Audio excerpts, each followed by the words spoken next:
second YouTube video of the year where we're gonna get hell consistent. We're fucking coming, but I gotta make this one short. I've only got about like 10-15 minutes before one of the boys picks me up and we're gonna go train. And funnily enough, during my last YouTube video, I actually quickly just did it in the car before I went to train with one of the other boys, Ivy, who's also a coach. We actually met Ivy. I met Ivy through Jackson. When he was staying at mine, we got a session in together. It was hectic, and one of the other boys that's picking me up now before we go train, some shoulders, some chest, a bit of tries, it's chilling it. I met him through Jackson as well, and it's crazy how like once you're aligned, once you're on a path, and once you're at a high level of self-development, you start surrounding yourself with people on that same vibrational frequency that got the same mindset, same goal, same vision. And ever since unfortunately Jackson passed away, me and Blake chilling it got closer. You know, like we were kicking it with him, us three would kick it, would go train when Jackson was staying at mine. We played golf together, it was hectic, and we had all these big plans for next year, which is this year now, before Jackson passed away. And it's fucking unfortunate, bro. Very fucking unfortunate, but yeah. But anyways, no point fucking sitting down and feeling sad about shit, you know. There's always a positive that can be taken from any negative thing. Depends how you look at it, and it's just what it is. We're gonna go train, and there's some big things happening for this year, like Chill. He's getting really into his fitness, and I love to fucking see that. Obviously, me being a mindset, a personal development, a fitness coach myself, he's about to launch his pre-workout. How fucking hectic is that? And he's getting good, he's getting bigger on his fitness content, and he just started his own fitness community on Instagram. And I was telling him, we were kind of talking about it for a little bit. He loves his fitness, he loves training. I'm like, bro, you should start doing what the fuck I'm doing. You've got a brand already, you've got a niche, a specific niche with you know, fathers, stoners, whatever, because you had that big history from yourself growing up. Bro, you could kill it. So we're gonna have a little chat about it, see where I can help him, and when he launches his pre-workout, maybe I can help him with that too. And it's all about collaboration, because people at the top collaborate. People at the bottom always compete. You never want to compete. You always want to push each other to do better, and that's what it is. And but anyway, I wanted to come on here and talk about our character versus our reputation. Our reputation is who people think we are. Our character is who we really are. So you never want to focus on your reputation. You never want to focus and dwell on who people think you are, like other people's opinions of you, and that doesn't matter. They can fluctuate. Your character is what you can control, so focus on your character, and that's the real shit. But by also actively focusing on your character and working on your character, such as your values, the sort of person you are, how you choose to show up every day as the best person you can be for yourself and those around you, and try to give them the most value you can for other people, because that's what I do every day. My aim for myself to wake up every day is to be the best man I can be for myself, for my people, and for those around me. But by focusing on our character, we can't directly control our reputation, but we can indirectly control our reputation by controlling our character. And it is what it is, but too many people let outside noise. They care about this person's opinion of them, or what this person thinks they should do with their life on this and that holds them back from pursuing what they really wanted in life. Like, imagine if I was held back by whatever this cunt might have thought about me or whatever. When I first jumped on camera and started talking on camera, I wouldn't be where the fuck I'm at. Yeah, it was a bit scary at first, I was afraid, but I ran straight through that. Your fear is your way out. You gotta go straight through. The way forward is the way fucking through. And that's the real shit. Yeah. Fucking love this shit. I could get heated sometimes, though. And this year I just want it to be just passion, energy, because you can't fake this shit. You can't fake emotion. You can't fake pride. You can't fake conviction. Like I was talking about in my story the other day. One of the most life-changing conversations I ever had was the one I had with my mentor, Wes Watson. I paid him $20K to jump on his 6-month mindset and business program, and he helped me build myself up with mindset, personal development. And he helped me build my personal brand and my business and that from scratch. But $20K up front, no questions asked. It was a big investment, but without me making that investment, I'll prove to myself that I'm worth it. That I am worth it. I'm gonna do the work to prove to myself that I am fucking worth it. Too many people are afraid of the commitment. They're afraid of that money on the front end, and they'll find a way to maybe split that payment to lessen that investment. But by you lessening that investment and lessening the risk, you're also lessening your ability to go even harder and make it fucking happen. You gotta have your back against the rope. And that's how you get it done. But where I was going to with that, with how Wes's program worked, you'd be on a weekly call, 2 weekly calls, 1 personal development and 1 business, right? And one of the calls, which was about the business, I was talking to him. It's like an hour and a half group call, and sometimes I'll put my hand up, we'll have a chat. So this call specifically, we had a 10-minute yarn, we have a 10-minute chat, and it was after his last mastermind in January. And I'm like, big dog, how was the mastermind? He's like, bro, it was so good, blah blah blah blah. I'm always in the best mood, I'm always heated, I'm always at a higher frequency where I'm out here giving. And I'm like, bro, that's hectic. This was last January. I'm like, give me 1 or 2 years for me to fully transition from my engineering, which I was doing engineering at the time, to go from my engineering to my full-time coaching. Like, give me 1 or 2 years to be able to do that transition, and I'll be at a mastermind with you, and I'm gonna come, and I promise. That was my self-limiting belief. That was in January last year. In April last year, I quit my engineering and I went into full-time coaching. In July last year, a few months after that, I was in his next mastermind in Miami. I went there on 3 weeks' notice. You gotta move quick, you've gotta act.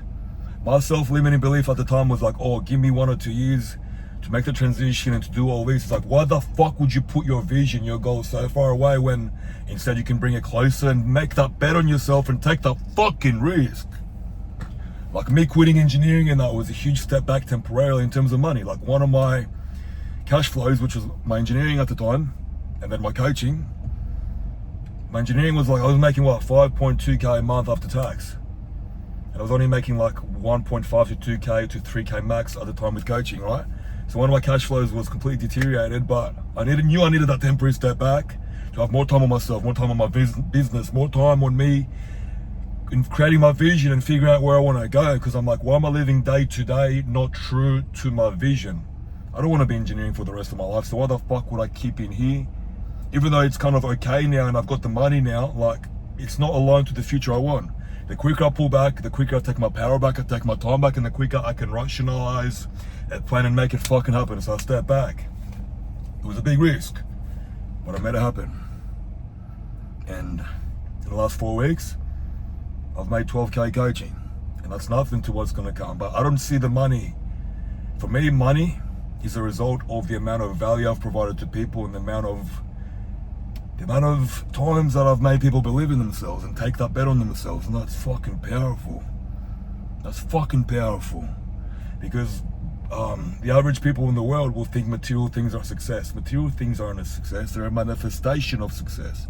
That their hard work and dedication, that what signifies the success. But success is our character. Now we choose to show up every day for ourselves and our people and choose to be the best us. Not just for us, but for our people and for the greater good, the divine good, the greater world. And that's powerful. But what I was getting to with the conversation with Wes, so I keep jumping back and forth in that, but I love just seeing the long form content in YouTube. This is definitely my best video by far. I keep feeling like I need a fucking burp or something, bro, and I don't want to because I'm like fucking heated, but I had a coffee before I came, and that's why I keep kind of like pausing in that. But anyway, there we go. Anyway, that 10-minute convo with Wes was worth 10 times more than 20k investment I made, easily. It was priceless, because how you look and how you feel about yourself is priceless. You can't put money on that. You can't put money on that. Too many people have like a savings account and they're too scared to take a little bit of money from the savings account to invest into themselves, their growth and development, and look better and feel better and have a better mindset and have better habits. But it's like, why keep money there? With inflation and everything, that money's not going to matter. Invest it into you and make yourself better, and that's how you fucking grow. But about 20k, that 90-second conversation within a 10-minute call that I've got, a screen recording on my phone of, priceless. Because he was telling me, like, Wes, how do I talk with conviction? How do I talk with energy? How do I believe in myself when I don't really have the material things yet? I don't have the Lamborghini like you do. I don't have all that stuff. That's before he got his Bugatti. That's when he still had his SVJ. I'm like, how do I talk with conviction like you? How do I do it? He's like, Rudy, you've got the habits. You've done the transformation. You are you. You've shown up for so long and built you up, and that's more powerful than any fucking Lamborghini or any Ferrari or anything. You've changed your life, and that's fucking priceless. And that made me believe in myself, because for someone of his caliber, his integrity, his level of a man that I looked up to, I still look up to, for him to talk me up in such a way, and whenever he gives someone praise, he means it. Because he talks shit to 99% of the world. He talks shit to 99% of their habits. That's what it is. We don't talk shit to people, we talk shit about their habits and their behaviors, because they can change that. You talk down on something that someone can change, but they're actively choosing not to. That's what it is. But that conversation alone made me believe in myself. It's pretty much saying, you've got the character, you've done the work. And I knew he meant it, and I believed in myself. And like even now, like I might not have all the fancy stuff yet, I might not have all the material stuff yet, but I know all that will come through time, because of who I'm building myself into, because of my values. I already view myself as a high value man. I'm already him. I'm just gonna keep getting bigger, keep developing myself into a better me, and soon enough all the material things will catch up. But as I said before, the material things are not the be all and end all. They're just a manifestation of success and the amount of lives I will have transformed, and the amount of impact I would have had on the world by then. And that's fucking powerful. And no one can fucking take that from me. No one can take your fucking character from you. They can take your house, they can take your car, they can beat you up, beat you down, whatever, but they can never take who the fuck you are. And that's gotta fucking mean something. Your life's gotta fucking mean something.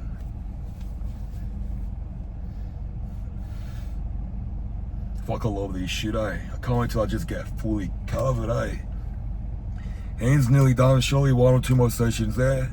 Can get that covered up again. I'm gonna put Medusa there. On my fingers, I finally decided what I want to get on my fingers. I want to get in script, I wanted to say, rise above. I wanted to get self-made a few years ago, but I'm like, I'll just sit on it, you know what I mean? Because I don't want to have to go through another tattoo removal and that. I'm like, self-made. I don't believe in self-made. I believe in you having to do the work and no one's going to fucking do it for you, but I believe there's people that you've needed in your life at a certain time, that if they weren't there, and if you didn't do the work, you wouldn't be where you are now. And that's true. Mentorship, you know? And that's true. If I didn't have Liam, my fitness coach, when I decided to dial in with him, yeah, I've done the fucking work and I'm deserveful of it all. And that's why I'm so proud of myself. And that's why I've got such a high level of confidence, because I've shown up for myself and I've got a proven track record of me always honoring the commitments I make to myself, first and foremostly, and secondly to other fucking people. So you know, when I make a promise to you, I'm gonna fucking keep it, because I'm the motherfucker that always keeps it, and that's personal to me. That means something, and that's the real shit. But I invested into Liam, I invested into Wes. If it wasn't for those 2 coaches, my mentors that I always speak about, I would not be the man I am, and that's the real shit. But anyway, rise above script. I'm gonna instead of that Chicano that's getting lasered off, I'm gonna put an angel there, and then I want to put another cherub on that side of the neck. You can't see it because I don't want to move my phone, because it's taken me that long to set up that tripod.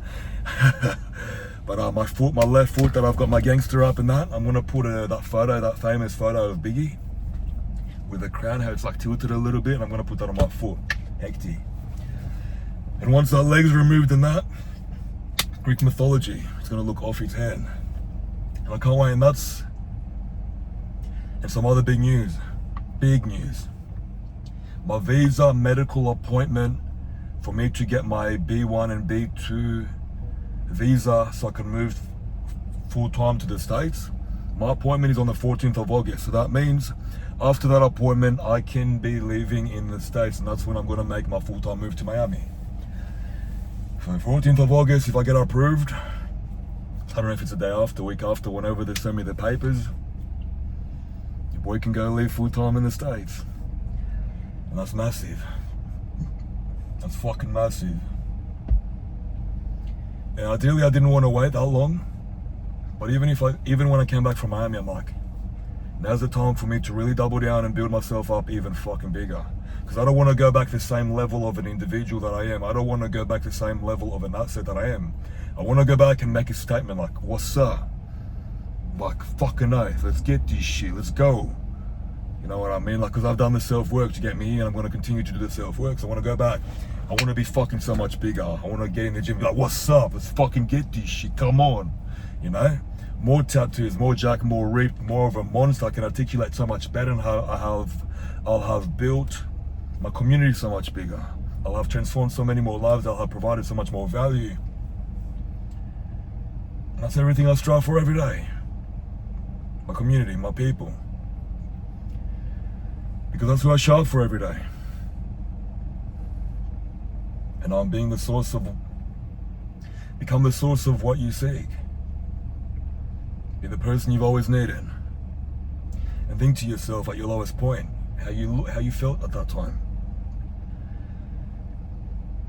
Because I can guarantee you there's a person out there that feels that same way that you felt back then, like that older version of you, and they need the version of you now as much as you needed you back then. And that's going to mean something, because it's the people who never go through nothing difficult in their life that they're the weakest, they're the most average, because they have it easy, they have it too good, they don't have to try. The people that have gone through it will be the ones that achieve everything. It's all about polarity. To achieve the greatest heights, the upper echelons of success, you have to have gone through the deepest rocks of hell, and I've crawled through. And then you're willing to go back in hell and save everyone else from there.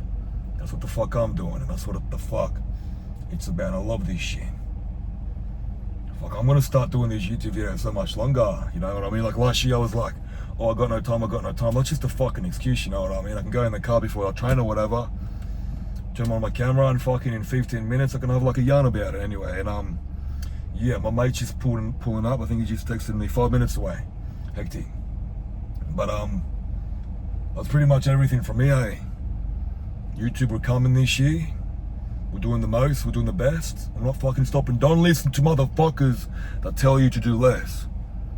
Only look at the people that are doing more and they're at the field that you want to be in. Like, imagine if I listened to the opinions of sheep that would tell me, bro, don't talk on camera. No one does that around here. You're like, it's weird, bro, don't be doing that. Like, don't do so much, do less. I'd be just like them. I always compare myself to people that I aspire into, that I want to inspire into. Like the Wes Watsons of the world. The Yaroses, you know what I mean? They're doing so much, but they don't think they're doing enough. And you might look at my stories and how hard I've been going lately and just non-stop. You might be like, fuck, he's on overdrive. Bro, this is nothing. I can do more, I can do better. I'm not doing enough. And all these motherfuckers out there are doing nothing and they tell themselves it's okay, they're doing enough. It's delusion, bro. You gotta be delusional, but in a different way. You gotta believe in yourself so deeply that you'll show up and do anything and everything to make it fucking happen. These fucking burps, bro. I just get so heated, and it's always after I pump a coffee too. But anyway, hopefully in the next call I'm not as like continually like trying to like hold them back and that, so I can keep on spinning, you know. But I love this shit. Love yourself, love your life, love your people, and keep on going even fucking harder. You gotta be in a position in your life where you're pissed off about you are, but you're so grateful that you get to wake up and do what the fuck you want to do. But you gotta go even harder and make the future a reality, because we can either work to build the future we want or settle for the one that we're given. Fuck that. Big love. I gotta get going. Chilliness, message me. I love you guys. Let's fucking go.